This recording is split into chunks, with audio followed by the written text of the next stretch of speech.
อย่าลอนขอนโยมพี่น้องจำกระบอกเสียงท้องมาหอดแล้วเลยแม่ใหญ่บ่บอกกันได้ดอกพี่น้องว่าอย่างขอสุขคนกับคนโห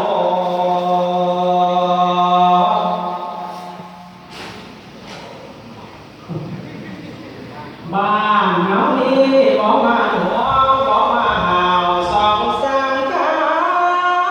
วนั่นอย่างเก่งเธอกันแดงรอดเลยอย่าสองเกอและเขินคอยเวลามีใหญ่ที่เขานั่งมาเอิ้นว่าจานกะว่านักเทศเลเทศก็เป็นแต่เป็นเน้นมาห้องเพลงแต่ยังน้อยคนก็เลยเอิ้นคอยมาจานกะว่าเส้นสาเลิกพระจานแอบไปก็เอิ้นจังสิอันนั้นนี่ตั้งแต่ไหนเถิงสิสาหลายพาป้าไว้ค่ายลางถือพรสาหลอกไม่ใหญ่ย้อนอยากให้คนมาเอิ้นซึ่งมีว่าพระจานเสือพรสาแขนซ้ายหลายมังก่อนแต่บ่มีคนเอิ้นหากบังเอิญในยินเมาแต่คาราบาวน้ำเก่าย้อนที่ผู้เฒ่าอันมาแท้ตั้งแต่ไหนสิคือคำเพิ่นกล่าวไว้เขาเอิ้นโมลาลานาหลอกคนโยมคนดังหลังจะสมบัติมีทางนี้สอลาพงสาติเกิดแก่นั้นสละแล้วบ่เปลี่ยนไปเลยแล้วว่าสมบัติเขากะว่าบักสอลาพงเพิ่นกะเอิ้นนั้นฟังแล้วคิดจักว่าสำหรับข่อยนี่นั่นล่ะแม่นสิเอิ้นว่ามัวข่อยก็บ่ถือสาธรรมดา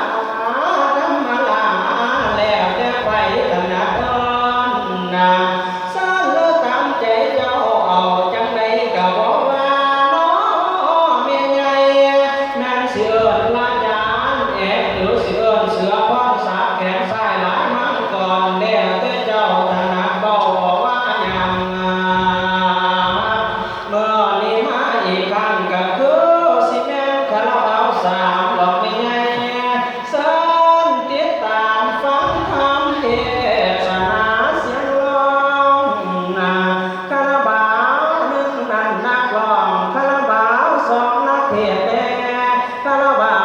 วสามสิเสือไปบ่ยอมให้หลดพักเศร้าตาบไหลพวกเจ้านี่มนต์โยบ่ผิดบังยังกะหลังจนถึงให้ไล่ใจความยอมเจ้าเถิงบักกายสิแก้เท่าเตี้ยใจเอาว่ายุดย้อนแค่สินอนโลกสิหุ่มอันพุ่มตอมกะบ่ถอยเลี้ยวนี้อันบ่หวานข่อยนี่ก็ขึ้นอยู่บ่หน่อย200กว่าก็ตามมันหลอกคนยอมโลกความดันไขมันสูงมันออกฤทธิ์จนโตหอมสูงก็ตามมันถอนสิเสริมมันว่าเทศซอยให้เสียงหวานน้อจังเอาให้สองแม่ล้างกันใจแล้วพนาสาธาโย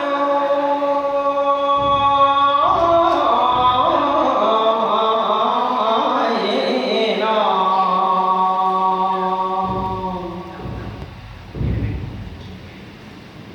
โอ้เมื่อย